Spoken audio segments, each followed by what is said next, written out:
Doesn't sound like me. It doesn't even look like me. Come on. You're beginning to annoy me, Max. Three major sci-fi franchises are now sitting at a breaking point, and the latest moment tied to Star Trek has pushed that conversation into a new direction. At the Saturn Awards' 60th anniversary celebration, Star Trek was inducted into its Hall of Fame, and the acceptance was made by Alex Kurtzman, the same creative steward behind the franchise's most controversial modern era. That contrast alone has reignited debate around what Star Trek has become, and whether it still reflects the legacy it inherited. This video breaks down that moment, the state of Starfleet Academy Season 1, and how its final episodes connect to the larger trajectory of modern franchise storytelling. The focus here is not just one show or one decision, but the broader pattern forming across recent Star Trek projects, from creative direction to audience reception and industry positioning. By the end, the full picture becomes clear: where the franchise stands today, how it got here, and what the current direction suggests for its future. On March 8th of this year, the Saturn Awards revived their Hall of Fame category and gave it to Star Trek on its 60th anniversary. The person who accepted the award was Alex Kurtzman. To put that in full context, Star Trek is one of the greatest science fiction intellectual properties ever created. For over 40 years, it was a cultural institution, aspirational, inspirational, genuinely entertaining, and by multiple documented accounts, the kind of storytelling that got real people through real hard times. It inspired technology, it inspired people to pursue careers in science and aerospace. It launched dozens of iconic characters and produced some of the most morally serious television drama ever broadcast. Alex Kurtzman has been the primary creative steward of that franchise for the last decade. Under his tenure, the franchise has produced Star Trek, Discovery, Picard, Strange New Worlds, Lower Decks, Section 31, and Starfleet Academy. Section 31 received 5 Razzie nominations, including Worst Picture and Worst Actress.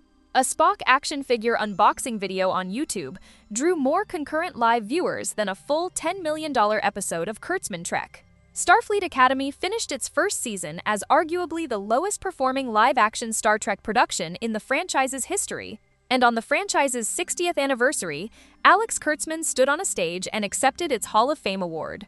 The man who stood on the shoulders of giants and, in the words of those who built this community, used the vantage point to relieve himself on their heads. The one piece of legitimate good news in this entire story. At the time of this recording, for the first time in 10 years, there is no new Kurtzman Trek project that has been greenlit or is currently in production. His employment status at Paramount is now formally in question. Both of those developments came approximately 10 years too late.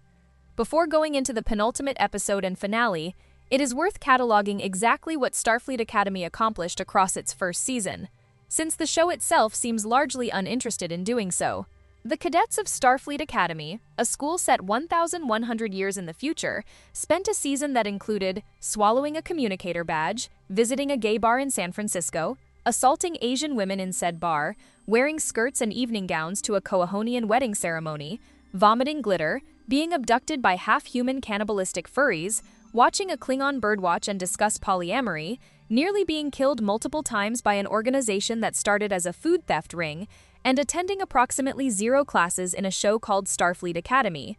By the end of the school year, which the season finale confirms has passed, in what qualifies as a genuine surprise, the character arcs have resolved as follows. Jaden, the show's gay Klingon pacifist with 2 absent fathers, got over his abandonment issues by finding a boyfriend. Darham the fish boy puked glitter and declined a prearranged royal marriage. Sam the neurodivergent body-positive hologram was retroactively given a white father figure by having the 800-year-old emergency medical hologram declared her parent. Caleb, the Gary Stu protagonist, can hack, fight, debate, and charm his way through virtually any situation with minimal friction. And Brett Cooper, or Tima Saddle, as her character is technically named, is a super betazoid whose power was suppressed by a neural inhibitor that the show frames explicitly as a symbol of patriarchal oppression. That is the foundation on which the final 2 episodes are built. We're about to get into the mind math, and you need to hear this because it is genuinely one of the dumbest things ever put into a science fiction production. Make sure you're subscribed before we go further. Hit the like button if this breakdown is delivering. Now back to it. The penultimate episode opens with the school year concluding. Jaden performs a Klingon bonding ritual in which his fellow cadets are required to drink from a communal bowl as a declaration of chosen family. Caleb refuses to participate because he is not yet willing to symbolically let go of his absent mother, even in gesture. This creates yet another argument between him and Brett Cooper. Notable because Brett Cooper had, moments earlier in the episode, said she wished she couldn't read him so well. She does not read that he is about to leave. Admiral Vance briefs Holly Hunter and the War College Chancellor on what Noose Bra, Paul Giamatti's character, the season's primary antagonist, stole from the classified Federation installation raided earlier in the season. That weapon is Omega-47, a synthetic variant of the Omega molecule introduced in Voyager. The Omega molecule is established Star Trek canon as one of the most dangerous substances in the known universe, capable, if detonated in sufficient quantity, of permanently destroying subspace and rendering warp travel impossible across entire regions of space. Nuaz Bra also stole a time-delayed housing device that allows the Omega to be deployed as a mine. He detonated one in uninhabited space as a demonstration, permanently disrupting warp travel through that region for millions of years. How did Noose Bra, who began the season attempting to steal a single warp drive to sell on the black market, acquire the operational intelligence, financial resources, personnel, and fleet capability to raid a classified Federation base, steal an apocalyptic weapon, and deploy it as a geopolitical threat? The show does not explain this. The expectation, apparently, is that this will be addressed in Season 2. Caleb discovers 2 years of messages from his imprisoned mother, unlocked, finally, after he had a conversation about his feelings with Sam. He steals a shuttle with minimal difficulty. 3 of his friends join him at the last minute. They are all, conveniently, dressed appropriately for the generic sci-fi underworld planet they are traveling to. Caleb locates his mother with minimal difficulty. The reunion is uncomfortable for reasons the show does not seem to fully recognize as uncomfortable. Brett Cooper, informed of the departure by Jaden, reports it to Holly Hunter. Simultaneously, the Fenari Ra, Noose Bra's organization, annexes the planet where Caleb and his friends are located. The USS Athena, now piloted by Tingro, Robert Picardo, and Holly Hunter, with Brett Cooper and Jaden as stowaways, moves to intercept. Tatiana Maslany's character is willing to leave Genesis, Sam, and Darham to be captured in order to escape with Caleb. Caleb refuses. A brief fight occurs. The ship arrives and extracts the cadets. Sam delivers what the show appears to believe is a triumphant one-liner. It is the phrase, "Now this is a flex." And then we arrive at the single most scientifically indefensible plot development in the history of the Star Trek franchise. That is not hyperbole. It requires documentation. Paul Giamatti's Fenari Ra organization has surrounded the entirety of Federation space with a ring, then described as a wall, then described as a box, of Omega-47 particle mines, connected by an overlapping energy field that will detonate all mines simultaneously if the perimeter is breached. Commentator Dave Cullen ran the numbers. Treating Federation space as a three-dimensional sphere, which it must be because space is three-dimensional, the volume of Federation space is approximately 201 million cubic light-years. Using a conservative Omega-47 blast radius of 20 light-years and even reducing Federation space dramatically to account for its potentially smaller 32nd century footprint, the minimum number of mines required to achieve continuous coverage would be in the range of 48,000. The actual figure, calculated without reduction, comes to approximately 570 octillion mines, a number larger than a trillion and smaller than a sextillion. Placing them would require roughly 10,000 ships operating for between 500 and 1,000 years.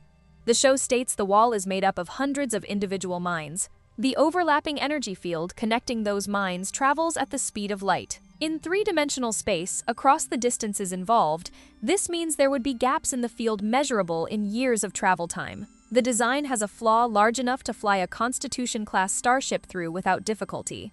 The Fenari Ra, to be clear, is an organization that began the season stealing food and medical supplies. It is now being presented as the most logistically capable force in Star Trek history. The trial that forms the centerpiece of the finale rips off TNG's pilot episode Encounter at Farpoint, in which Q puts humanity on trial, except the judge here is Tatiana Maslany's character, who, to recap, was an armed accomplice in the murder of a Federation officer, was appropriately sentenced to a rehabilitation facility, escaped that facility with the assistance of a terrorist organization, spent the subsequent period operating as a fugitive, allied with that organization, and is now presiding over the formal judgment of the Federation as its moral arbiter.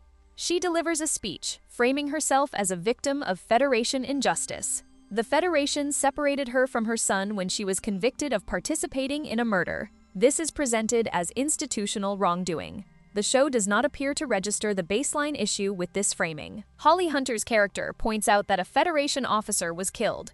Tatiana Maslany's character finds the Federation guilty regardless. She is seconds away from passing sentence, potentially death, potentially permanent isolation, when the plot resolves through the following mechanism.